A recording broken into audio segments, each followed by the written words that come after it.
할렐루야.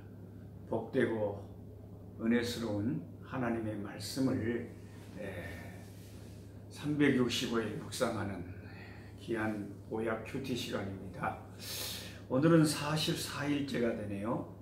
민수기 19장에서 21장까지 오늘 말씀을 묵상하려고 합니다.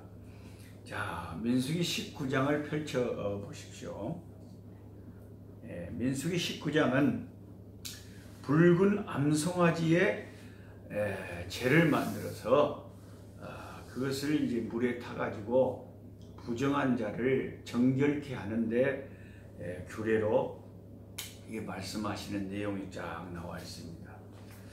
자, 하나님께서는 굉장히 이 부정한 것에 대해서는 너무나도 본성적으로 싫어하시고, 거룩하신 하나님은 부정한 것과 도저히 함께 하실 수가 없기 때문에 어떻게 하든지 이스라엘 백성들을 정결케 하는 일에 항상 관심을 가지셨습니다. 그런데 이스라엘 백성들이 이제 부정함을 잊게 되는 경우가 많을 수밖에 없는 게, 이스라엘 백성의 그 수많은 백성들이 다 20세 이상은 40년 안에 다 죽어야 되잖아요. 광야에서. 그럼 수없이 사람들이 죽어나갈 때 자기도 모르게 시체에 접촉하기가 쉽다는 거죠. 그리고 어떤 경우에는 이스라엘 백성들이 막 하나님 앞에 범죄해가지고 하루에 수만 명이 그냥 느닷없이 죽어버리는, 전염병으로 죽어버리고 그래 봐요. 그러면 그 많은 시체들하고 어쩔 수 없이 그 시체들하고 접촉이 될 거 아닙니까? 하나님은 이 죽음, 시체하고 접촉하는 것을 부정하다 그랬거든요. 그래서 심지어 행진할 때는 부정한 자들은 진 밖에다가 두라고 했지 않습니까? 그러면 진 밖에 이제 계속해서 있을 수가 없으니까 진 밖에 있는 사람들이 이제 7일 동안 진 밖에 있다가 또 정결 예식을 치르고 다시 진 안으로 들어와야 될 거 아닙니까? 계속해서 진 밖에 있을 수는 없겠죠. 그래서 이런 일들을 위해서, 정결케 하는 예식을 위해서 하나님께서 그 정결케 하는 일에 물을 이제 만들게 하신 거예요. 아마 이런 성경 때문에 아프리카에 이 특별한 물을 만들어서 목사들이 교회에서 파는 이런 잘못된 일들이 지금 많이 벌어지고 있습니다. 제가 이 남부 아프리카에서 목회자 늘 재교육을 시키면서 수백 명의 목사님들이 참 은혜 받겠다고 몰려오는데, 제가 정말 가슴 아프게 강조하는 게 그겁니다. 그 중에는 많은 사람들이 돈을 받고 교회에서 물을 팔고 기름을 팔고 막 아주 희한한 것을 다 이렇게 기발한 아이디어를 만들어서 교회를 어지럽게 하는 목회자들이 많거든요. 교인들도 그게 그런 줄 알고 그냥 넘어갑니다. 속아서. 그런 교회에 또 교인들이 많이 몰려들고, 교인들도 뭔가 이렇게 손으로 만질 수 있는 그런 걸 원하는 거죠. 말씀만 가지고는 이렇게 섬기는 교회가 부흥이 잘 안 되고, 아프리카는 뭔가 그런 눈에 보이는, 손에 만질 수 있는 그런 걸 좋아하는 거죠. 그래가지고 이제 물을 돈 받고 파는데, 이 목회자가 교인들을 모아놓고 그렇게 선전을 하는 거예요. 여러분, 이 물은 특별한 능력의 물입니다. 구약에도 민수기 19장에 보면은 암송아지를 다 태워가지고 재를 만들어서 흐르는 물에 그 재를 타서 부정한 자에게 이게 뿌리면은, 그 물로 뿌리면은 우슬초에 담아서 그 사람이 정결함을 입었습니다. 여러분 몸이 아프거나 여러분 힘든 일이 있을 때 이 물을 사가지고 가서 이 물을 여러분이 몸에 바르고 이 물을 마시고 이렇게 하면은 모든 우한 질고가 떠나가고, 그런 사람들이 무슨 약장수도 아니고 교회 가요. 참 잘못되어 가고 있습니다. 한국에도 유명하게 알려진 나이지리아의 그 프로핏 조슈아라고 스스로 선지자라고 하는 이 조수아 선지자. 이번에 이제 귀신을 쫓아내니까 사람들이 또 많이 몰려들죠. 또 많은 아프리카 사람들이 그 교회가 크니까 그 교회에서 이제 항상 영상으로 그런 장면들을 찍어가지고 24시간 이제 기독교 방송처럼 아프리카에서 방송을 만들어서 이렇게 송출을 하는데 대부분의 아프리카 목회자들과 교인들이 매일 집에 오면 그거 보고 있습니다. 그 프로피트 조슈아가 그 귀신 쫓아내고 그 교회에 수만 명이 몰려서 예배하는 그것을 아프리카 목회자들이 보면서 그걸 그렇게 사모하고 그걸 그렇게 좋아합니다. 그걸 흉내내려고 애를 쓰고 남아공 같은 데서도 비행기를 타고 수백 명이 나이지리아까지 가서 그 교회 예배 참석하고 또 그 능력에 대해서 임파테이션 받는다고 그 능력을 또 전가받는다고 가서 기도받고 또 배워오고 그러다가 수년 전에는 큰 사고가 나서 예배드리다가 예배당 건물이 붕괴돼 가지고 그 남아공에서 간 수많은 성도들과 목사님들 수백 명이 죽었잖아요. 우리가 네 눈에 보이는 이런 기적 중심의 신앙생활을 하면요. 성경에 뭐라고 되어 있습니까? 요한계시록에 말세에 마귀가 할 수 있는 대로 수많은 기적을 보여주면서 사람들을 미혹한다고 그랬잖아요. 그래서 저와 함께 한때 동역되어 있던 레소토의 한 목사님은 그 가난한 목사가 어디서 돈이 났는지 없다 하면서 비행기 값을 만들어가지고 나이지리아까지 가서 프로피트 조슈아한테 그 능력받는다고 가가지고 뭘 사왔느냐. 자기 자녀들이 저한테 와서 안타깝게 자기 아버지 이야기를 하는 거예요. 노 목사님 우리 아버지가 이래요. 좀 고쳐주세요. 왜? 아니 나이지리아까지 비행기 타고 가가지고 능력받는다고 해가지고 뭘 사왔느냐. 어떤 그 스티커 같은 걸 사왔대요. 그 교회에서 그런 것도 판대요. 그게 뭔 스티커냐? 그게 능력의 스티커라는 거예요. 어떤 교주들은 자기 사진도 팔고 백을 다 팝니다. 팔 수 있는 건 다 갖다 팔아요. 근데 그 스티커를 집에다가 붙이면 도둑을 안 막고 노트북에다가 스티커를 붙이면 노트북이 이 도둑을 안 막고 다 지켜진다는 거예요. 여러분 그게 믿어지십니까? 그런 걸 돈 주고 사가 와가지고 그걸 자기 노트북 스티커에 붙여놨는데 노트북 잊어버렸다고 와서 나한테 하소연을 하는 거예요. 제가 답답해. 여러분 말씀을 모르면 우리는 엉뚱한 데로 빠져버립니다. 신사도 운동에 빠져버리고요. 뭔가 좀 나타났다 하면 말씀을 버려버리고 그냥 거기 우르르 몰려가 버립니다. 하나님 중심, 성경 중심, 교회 중심의 이 신앙의 모토가 그래서 중요하다는 거예요.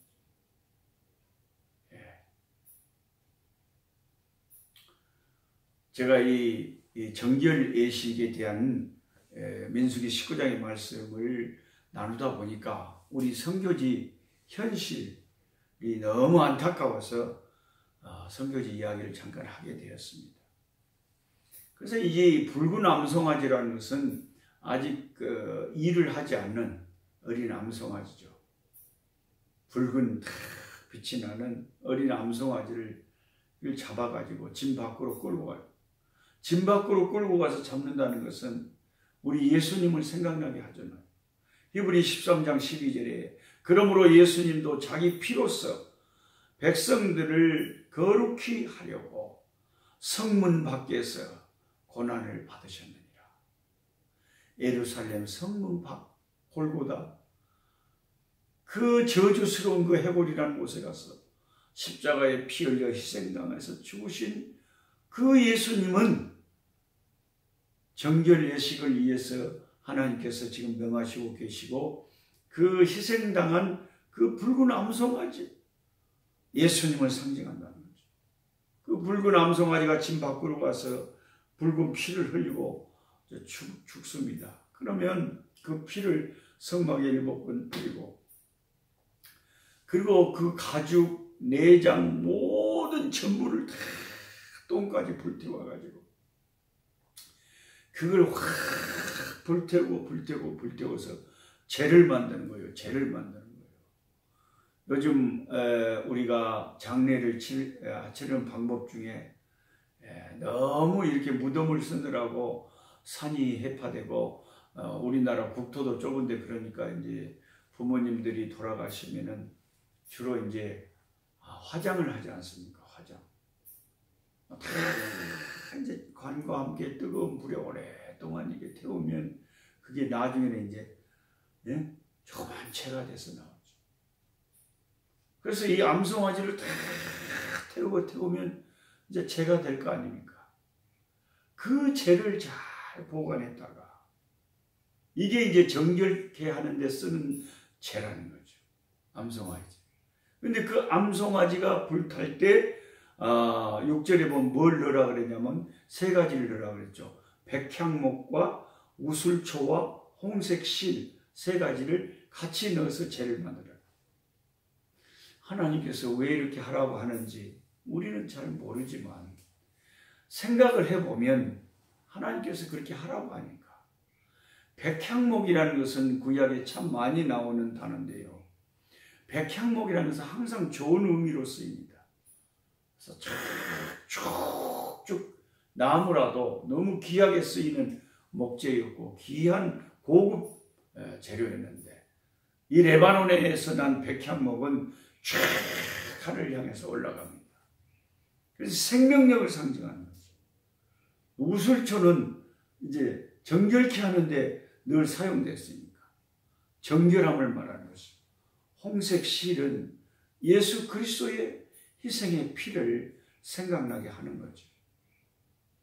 예수 그리스도의 생명, 영생, 그리스도의 정결, 그리스도 예수의 피, 이런 것이 상징적으로 들어가서 3가지를 섞어서 재를 이제 송아지와 함께 섞어서 재를 만들었습니다. 이 재를 보관해 가지고 흐르는 물에서 그릇에서 그 물을 떠가지고 그 흐르는 물에서 떠온 그 그릇에 이 재를 담가서 우슬초에 그 잿물을 그 정결함을 받아야 되는 사람에게 이렇게 뿌리면은 일주일에 2번 뿌렸어요. 3일째 되는 날과 7일째 되는 날 2번 반복해서 뿌려서 정결 의식을 행해야 다시 정결하게 돼서 진 안으로 들어오고 이스라엘 백성의 정결한 백성으로 그 부정한 것을 깨끗게 하는 의식을 치르게 되었던 것입니다. 수많은 사람들이 그 의식을 통해서 정결케 되는 거죠. 구약에는 그렇게 해서 정결함을 얻었다면 신약에 있는 저와 여러분은 예수 그리스도가 십자가에서 흘린 그 피를, 우리가 예수 이름을 믿는 자에게는 그 피가 역사하는 거죠. 예수 이름을 믿는다는 것은 예수님이 십자가 위에서 나를 위해 죽었다는 것을 믿는 것이기 때문에 예수님의 피가 내게 역사하여서 나의 죄를 정결케 하는 것입니다. 예수님의 피밖에는 나를 정결케 할 것이 없습니다. 그래서 민수기 19장에서 그 붉은 암송아지의 죄, 그것은 예수님의 희생의 피를 의미하는 것입니다. 지금 신약의 우리들은 예수님의 피로서만 죄사함을 받고 정결함을 얻고 하나님의 백성으로 우리가 하나님을 예배하고 하나님과 교제하고 살 수 있는 것입니다. 그러니까 구약의 어느 성경을 읽어도 우리는 예수님의 피가 다 구약의 성경 곳곳마다 흐르고 있는 것을 알 수가 있고, 이 성경이 다 예수님에 관한 말씀이라는 것을 실감을 할 수밖에 없습니다. 예수님을 빼버리면 구약은 아무 의미가 없는 거죠. 그래서 예수님이 구약 성경에 대해서 말씀하시면서 이 성경은 나에 대해서 써놓은 책이라고 말씀하신 말씀이 옳은 것입니다. 그 다음에 이제 민수기 20장으로 넘겨보시면은 민수기 20장에는 이제 가데스에서 이스라엘 백성과 모세와 아론이 다투어서 무리바 물 사건이 나옵니다. 무리바라고 하는 말은 다퉜다는 것이죠. 그래 무리바 물은 다툼의 물입니다. 자, 이제 20장 민수기 20장에 딱 이르면은 38년의 세월. 그래서 출애굽한 후 40년이 된 그런 시점으로 갑자기 많이 세월을 뛰어넘어서 이제 20장이 시작이 됩니다. 어느새 광야 40년의 세월이 흘러서 드디어 이스라엘 백성이 이제 가나안을 들어갈 시기가 되어 온 것입니다. 다시 그래서 40년의 세월이 흘러서 이제 가나안을 점령하기 위해서 신광야 가데스에 다시 모였습니다. 40년 전에 38년 전에 모였던 그 장소에 정탐꾼들을 보내가지고 정탐을 했을 때 원망을 하고 믿음이 없어서 하나님을 불신한 것 때문에 다시 38년을 광야를 뺑뺑이 돌다가 38년의 복역기간이 다 끝나고 그 원망하고 불신하던 백성들 거의 다 죽고 이제 20살 이하에서 세월이 흐르니까 다 어른이 돼가지고 새로운 이제 이스라엘 진을 이루고 다시 가나안을 점령하기 위해서 이제 가나안 가까이 접근을 했는데 다시 이스라엘 백성 가운데 원망과 불평이 터져나오기 시작합니다. 자, 이것은 계속 이스라엘 백성 가운데 반복되는 일이죠. 우리도 신앙생활을 하다 보면 우리의 죄가 고범죄가 반복되는 경우가 많이 있지. 그 이스라엘 백성들이 왜 원망했느냐? 가만 보니까 마실 물이 너무 없었습니다. 사람들은 수백만 명인데 물이 없으니까 이제 백성들이 자기도 모르게 원망과 불평을 하기 시작하는데 이제 모세에 대해서 이제 과격하게 원망을 하고 모세하고 싸움을 하고 다툽니다. 그러니까 그 조상들하고 38년을 빽뺑이를 돌았는데도 별 차이가 안 나는 거 보니까 참 안타깝긴 그지없습니다. 그런데 이제 심각한 것은 이 과정에서 모세와 아론이 하나님의 심기를 건드려 버려가지고 이 둘이가 가나안에 못 들어가게 될 하나님의 심판을 받게 됩니다. 이게 참 안타까운 사건이 벌어지게 되는 것이 민수기 20장입니다. 한번 자세히 살펴보겠습니다. 뭘 잘못했는지 모세와 아론이. 3절에 보면 우리 형제들이 하나님 앞에 죽을 때에 우리도 죽었다면 좋을 뻔했다. 참 이런 말을 하나님 앞에 하니까 하나님 이 백성들이 이런 말을 들을 때 얼마나 기가 막혔을까요? 우리 형제들이 죽을 때라는 것은 어떤 특정한 사건을 말하는 게 아니고 지금 38년 동안 수없이 죽었잖아요. 이스라엘 백성들이.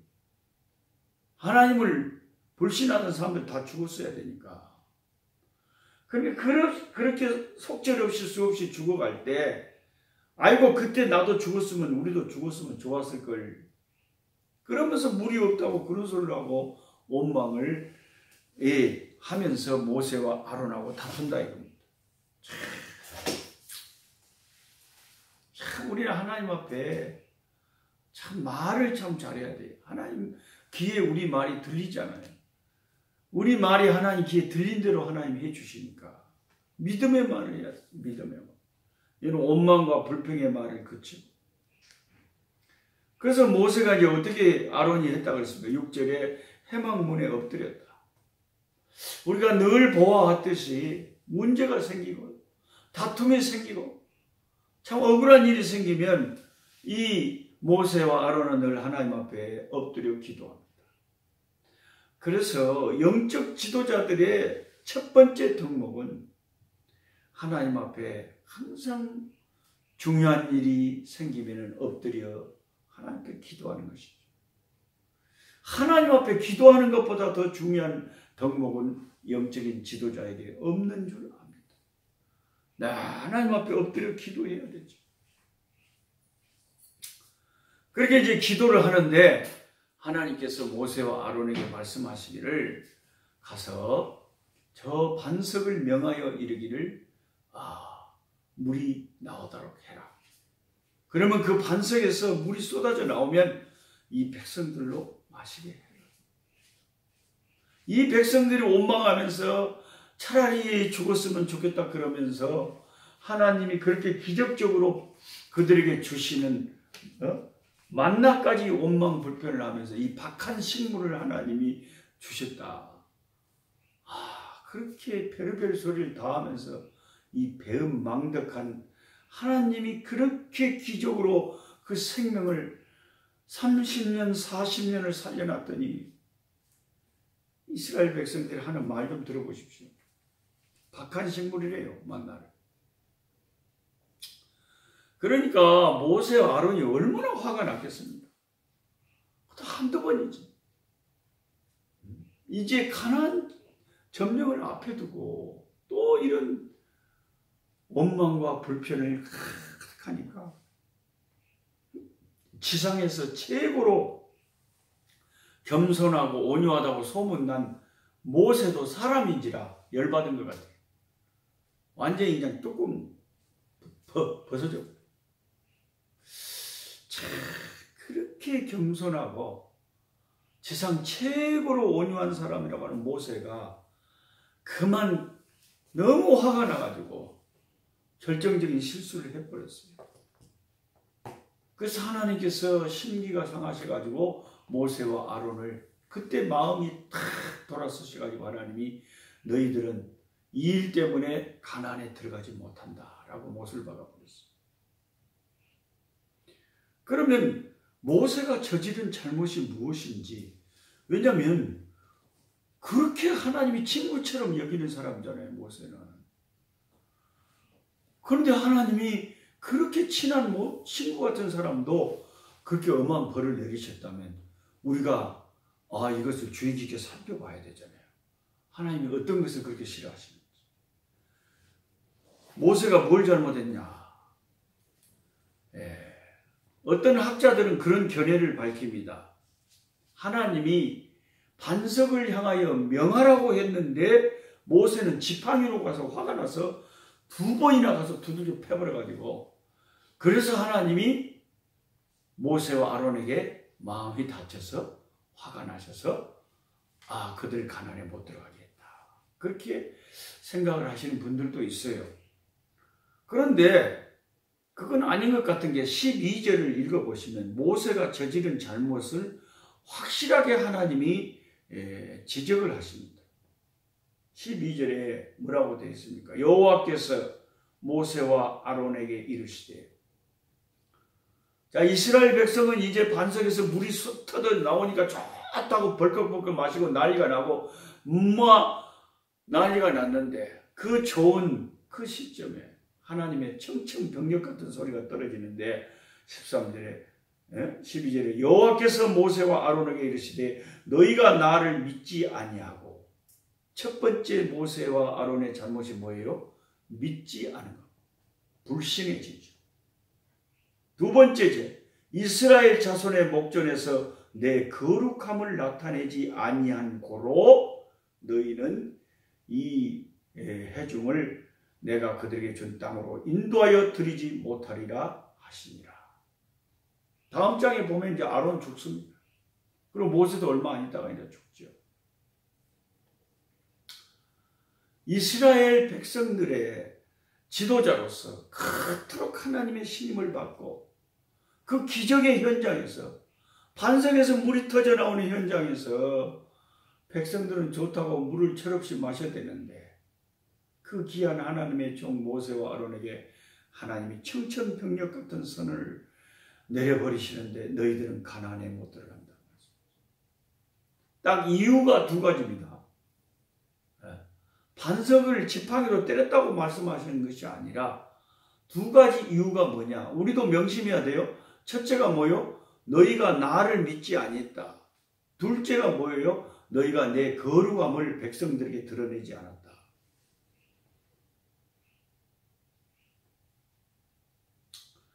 이 사건에 대해서 훗날 시편 기자가 주석을 달면서 성령에 감동돼서 언급한 내용이 있기 때문에 한번 참고할 필요가 있습니다. 시편 106편 13절에 이렇게 써져 있어요. 모세가 그 입술로 망령되이 말하였음이로다. 나는 이 시편 기자의 영감 어린 말을 저는 진리로 받아들입니다. 지팡이로 때린 문제를 말하는 것이 아니라 모세가 그 입술로 망령되이 말하였기 때문에 하나님이 그를 버렸다고 했습니다. 가나안에. 입술로 망령되이 행한 것에 하나님의 거룩함을 드러내지 않고 믿음을 믿지 않은 것을 드러낸 거죠. 그래서 하나님이 모세가 한 말이 딱 귀에 거슬린 거예요. 그만큼 우리의 말이 우리 마음을 드러낼 때가 너무 많은 거예요. 마음에 가득한 것을 우리가 말로 하는 거 아닙니까? 우리가 보통 그런 말 가끔 하잖아요. 나가 이 말 안 하려고 그랬는데 이 말 안 하려고 그랬는데 한다. 이 말은 마음에 너무 이 말을 하고 싶어가지고 참고 참다가 한다는 거 아닙니까? 우리의 말이라는 것은 마음에 가득한 것이 결국 나오는 것이 말 아닙니까? 그 마음이 말에 드러나는 거죠. 그 생각이 말로 다 드러나는 거죠. 그러면 모세가 뭐라고 했습니까? 모세가 뭐라고 그랬어요? 어떻게 말했건데 두 가지 죄를 지으니까 하나님을 믿지 못하고 하나님의 거룩함을 드러내지 않은 겁니까?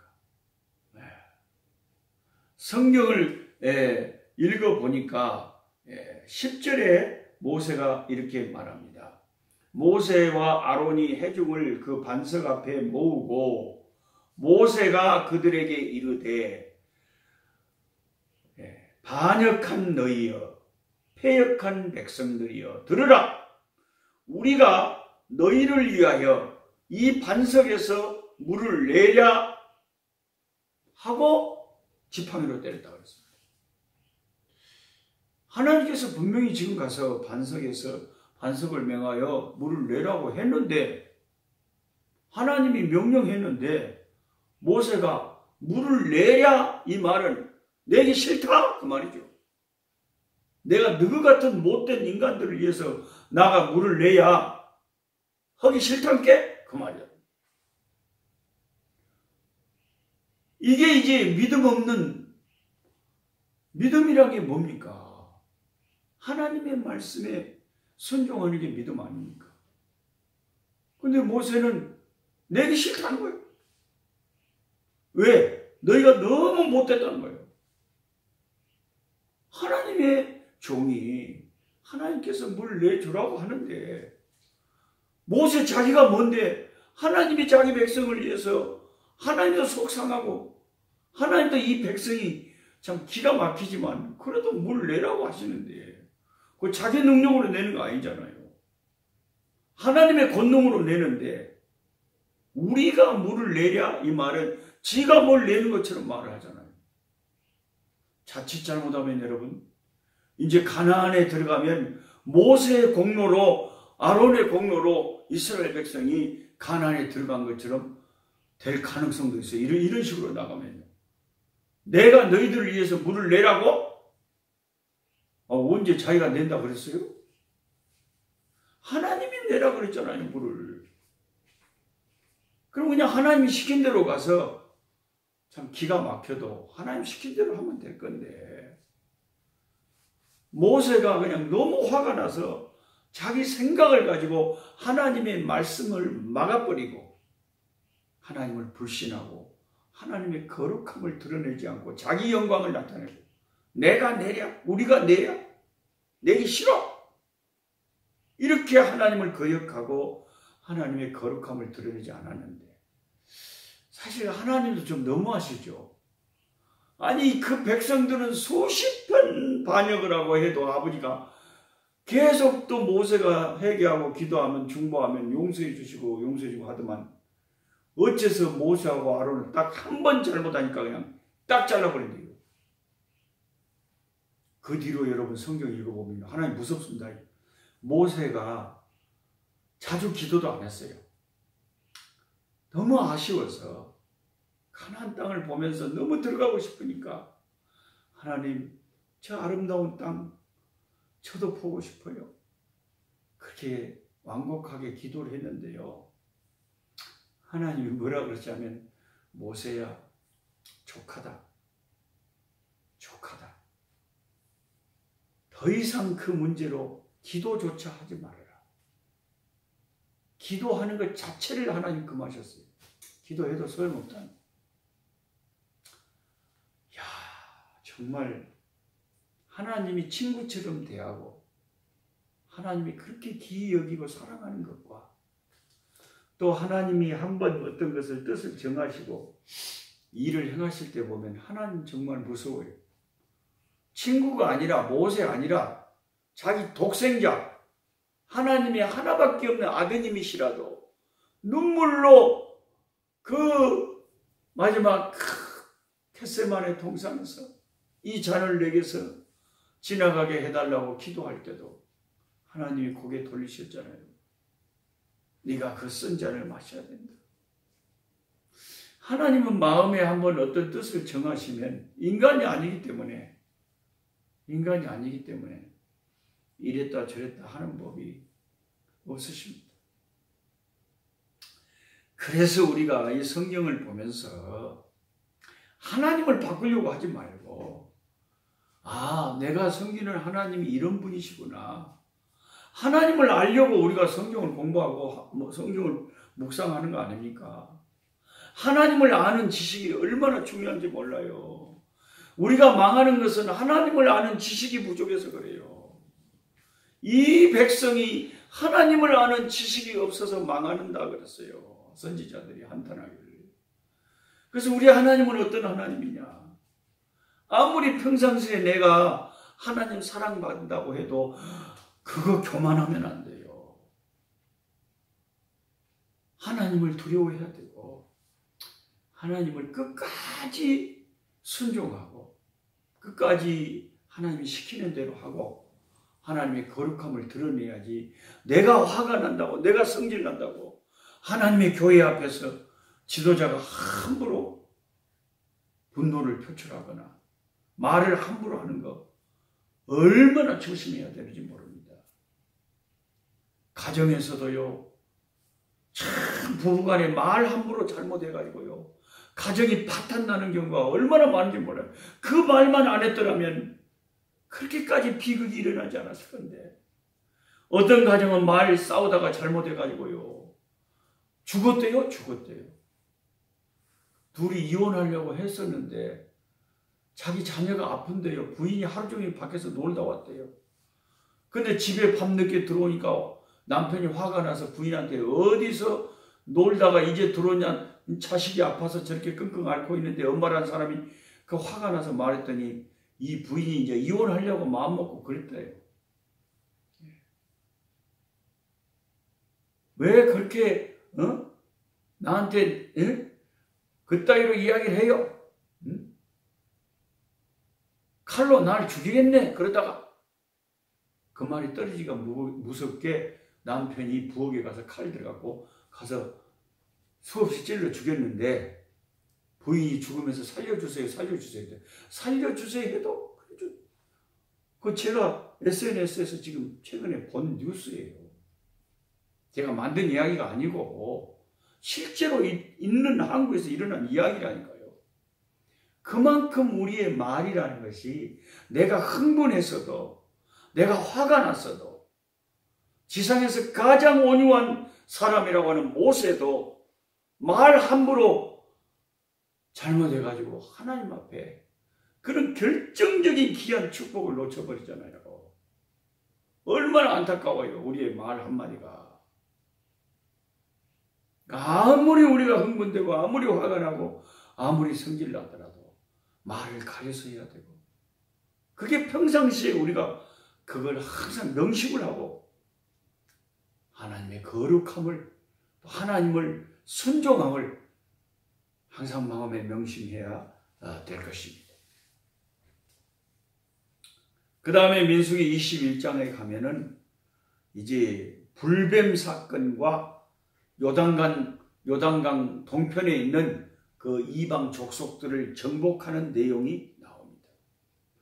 가나안 정복을 앞두고 가나안 접경 지역에 있는 종족들과의 전쟁을 벌여서 승리하고, 그리고 이제 그 와중에 불뱀 사건이 일어나는데, 이 불뱀 사건은 신약에 굉장히 중요한 구속사적 의미를 가져오는 거죠. 예수님의 십자가를 상징하는 사건이었으니까요. 이제 민수기 21장을 읽어보면 1절부터는 아랍과의 전투에서 승리를 하고, 오늘 그 후로 이스라엘 백성이 또 원망을 하고 또 불평을 하고 지도자에게 또 원망을 합니다. 그래서 하나님께서 그 원망하는 이스라엘 백성들에게 심판을 하셨는데, 광야에 불뱀이 여기저기서 벌떡벌떡 나와가지고 이스라엘 백성을 물어버려요. 뱀에게 물려버리니까, 독뱀에게 물려버리니까 사람들이 뱀에 물리고 막 독이 퍼져가지고 몸이 부어서 벌떡벌떡 쓰러져 죽어버린 거예요. 난리가 났습니다, 진중에서. 그래서 부르짖는 이스라엘 백성 때문에 모세와 아론이 하나님 앞에 기도하니까 하나님께서 해결책을 주시는데, 노수로 뱀의 형상을 만들어서 크게 장대처럼 높이 올려서 이스라엘 진중에 보이게 해서 누구든지 불뱀에 몰려서 죽어가는 자는 그 장대에 높이 달린 노뱀을 바라보면 살리라. 여러분, 뱀에 물려 지금 독이 퍼져 죽어가는데 그 모세가 만든 노뱀을 쳐다본다고 살겠습니까? 원래 생각하면 안 될 것 같죠. 그래서 기독교는 믿음의 종교인 거예요. 그래서 십자가의 도가요, 멸망하는 불신자들에게는 진짜 미련해요. 예수님의 십자가를 믿는다고 지가 구원받는데, 구원받는다니까요. 그걸 바라보는 자마다, 그 믿음을 갖고 그걸 믿고 순종하는 자마다 다 나음을 얻었고, 근데 그것을 믿지 못하고 자기 방법을 쓴 사람들은 다 죽었다.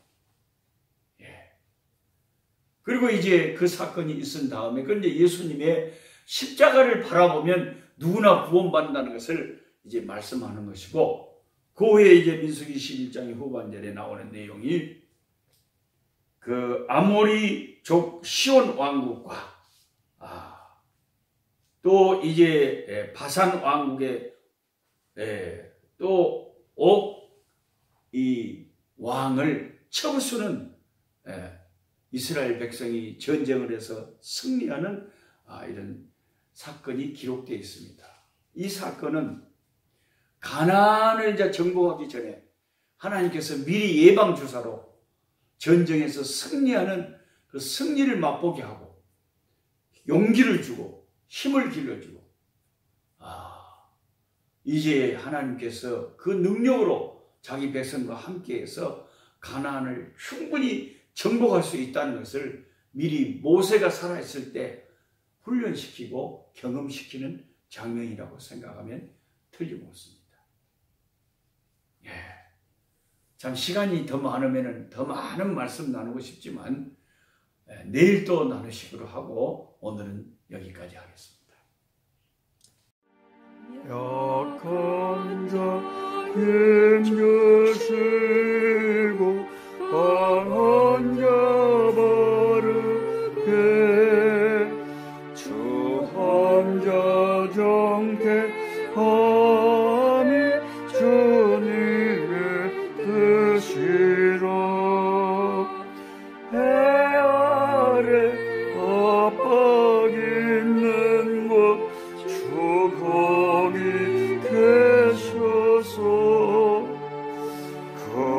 팔로 막아 주시오.